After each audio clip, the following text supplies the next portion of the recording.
একটি অত্যন্ত গুরুত্বপূর্ণ একটি এই বার্তা বিনিময় ফোনে লিখিত, সেটি একটি সূত্র মারফত হাতে এসেছে এবং সেটির সত্যতা যাচাই করা আমার পক্ষে সম্ভব হয়নি, কিন্তু সেটি অত্যন্ত উদ্বেগজনক এবং একটা বৃহত্তর ষড়যন্ত্র তাতে প্রতিফলিত হয়।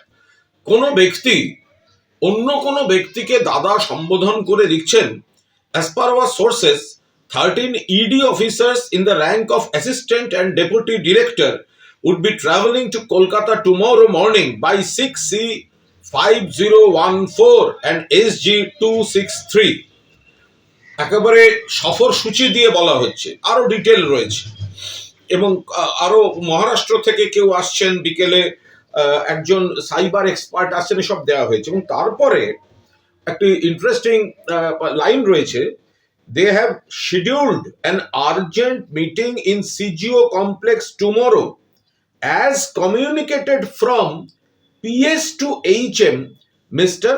সাকেত কুমার। অর্থাৎ কেন্দ্রীয় স্বরাষ্ট্রমন্ত্রীর দপ্তর থেকে এই ইডিদের গতিবিধি, কে কখন আসবেন, কবে কখন মিটিং হবে জরুরি, এগুলো নিয়ন্ত্রণ করা হচ্ছে।